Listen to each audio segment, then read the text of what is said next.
بسم الله الرحمن الرحيم.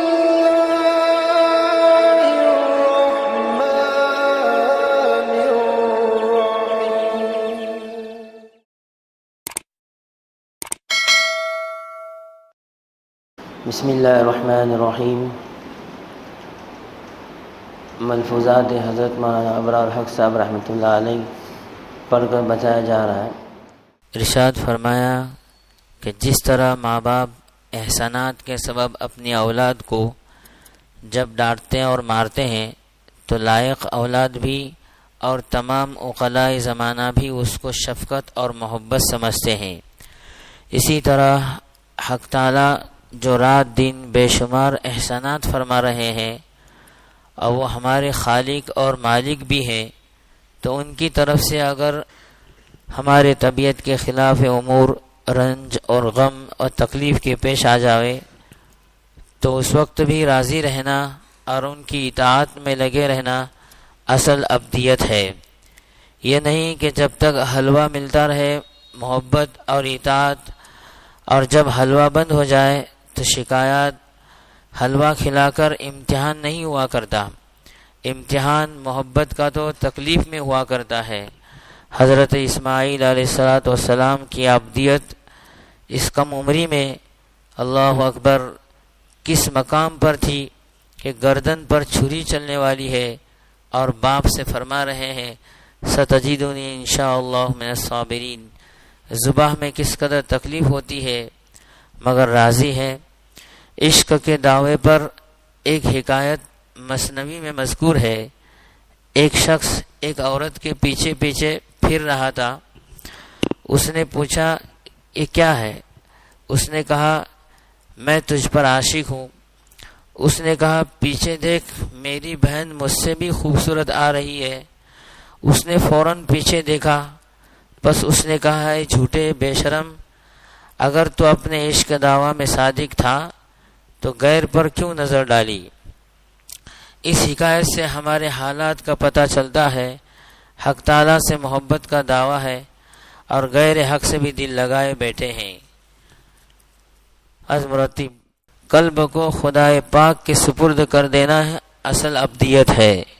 اسی لیے اہل اللہ کو اہل دل بھی کہتے ہیں. اس کو احکر نے اپنے فارسی اشعار میں اس طرح نقل کیا ہے. ترجمہ: اہل دل وہ لوگ ہیں جنہوں نے اپنا دل خدائے پاک کو دے دیا، اور دل اسی ذات کو دیتے ہیں جو دل عطا فرماتے ہیں.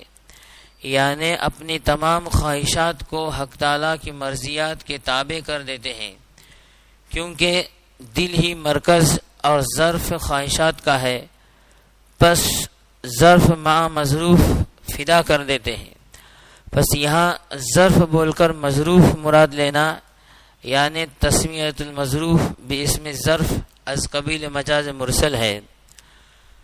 ارشاد فرمایا کہ ایک شخص جب کسی ملکیت پر دعویٰ کرتا ہے اور اس کے خلاف کوئی دعویٰ کرنے والا نہ ہو تو اس کی ملکیت ثابت ہو جاتی ہے. پس زمین اور آسمان، چاند اور سورج، سمندر اور پہاڑ اور جملہ کائنات کی خالقیت کا دعویٰ کسی نے نہیں کیا ہے. تو عقلاً بھی ایمان لانا ہر انسان عاقل پر ضروری ہے. ارشاد فرمایا مصیبت کے وقت صدمے کا احساس ہو پھر صبر کرے تب کمال ہے، اگر صدمہ ہی نہ ہو تو کیا صبر ہے. یہی وجہ ہے کہ کاملین پر صدمے کے وقت ہمیشہ حزن اور غم کے آثار اور آنکھوں میں آنسو بھی پائے جاتے ہیں، مگر حق تعالیٰ کے فیصلے پر دل سے راضی رہتے ہیں.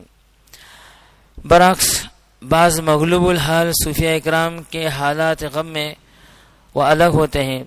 غلبہ حال ہے سنت کے موافق جو حالت ہوتی ہے وہی کامل اور اکمل ہوتے ہیں.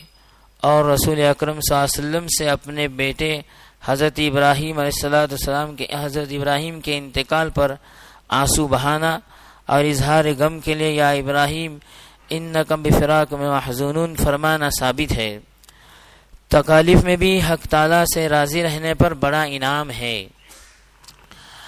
ارشاد فرمایا مصائب میں، مصیبتوں میں یا حی یا قیوم برحمتک استغیث کثرت سے، اور حق تعالیٰ کے مالک، حاکم اور حکیم، ناصر والی ہونے پر ناصر اور والی ہونے کو سوچا کرے، پھر کیا غم ہے۔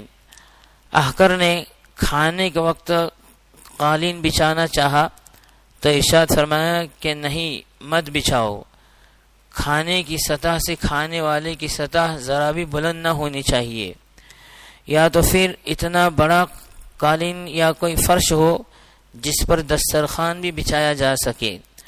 حضرت حکیم الامت حضرت تھانوی رحمۃ اللہ علیہ فرماتے تھے کہ مجھے یاد نہیں کہ میں نے کبھی کھانا چارپائی کے پائنتی پر رکھا ہو اور خود سراہنے بیٹھ کر کھایا ہو، کھانے کو ہمیشہ سراہنے کی طرف رکھ کر کھاتا ہوں۔ احقر نے مسجد کی دری پر وہ کاپی رکھ دی جس میں دینی علوم قلم بند کر رہا تھا، تو ارشاد فرمایا ایسا نہیں ہونا چاہیے، جہاں انسان پاؤں رکھتا ہو یا سرین رکھتا ہو وہاں دینی کتب بدون رومال وغیرہ کے حائل کے نہیں رکھنا چاہیے۔ بعض لوگ مسجد کے ممبر پر قرآن پاک یا کوئی دینی کتب وغیرہ رکھ دیتے ہیں، حالانکہ وہاں انسان پاؤں رکھتا ہے اور یہ بے ادبی ہے، کوئی رومال وغیرہ رکھ کر پھر رکھے۔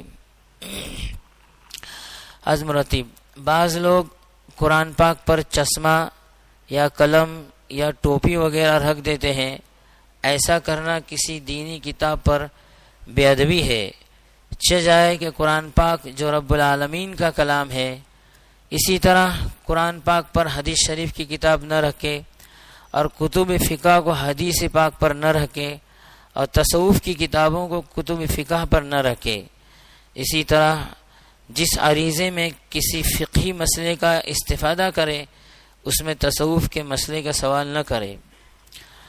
ارشاد فرمایا کہ جس سے ضابطے کا تعلق بھی ہو اور رابطے کا بھی ہو، مثلا کوئی مدرس اپنے محتمم سے دوستی کا تعلق بھی رکھتا تھا اور اب وہ ملازمت کا تعلق بھی ہو گیا، یا کسی مرید کو دوستی کا تعلق تھا اب وہ مرشد اور شیخ بھی بنا لیا، تو ہر وقت اپنی طرف سے ضابطے کے حقوق پر عمل کرے۔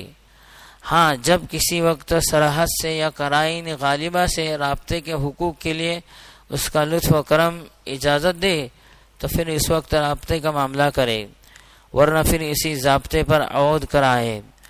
بعض لوگوں کو یہ بات نہ سمجھنے سے بہت ندامت اور پریشانی اٹھانی پڑتی ہے، وہ ضابطے کے تعلق کے ہوتے ہوئے اپنی خصوصیت اور رابطے کا اظہار بے موقع کر کے مستوجب عتاب اور سزا ہو جاتے ہیں۔ جب شیخ کی طرف سے کسی کوتاہی پر ڈانٹ ڈپٹ ہو تو ایسے وقت پر حضرت خواجہ صاحب کے اشعار خوب رہبری کرتے ہیں۔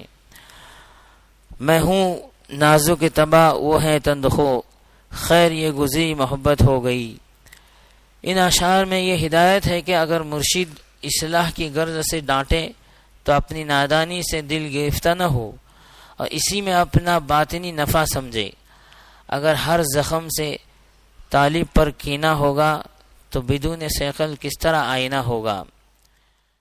اللہ تعالی ہم تمہیں باتوں پر عمل کرنے کی توفیق عطا فرمائے۔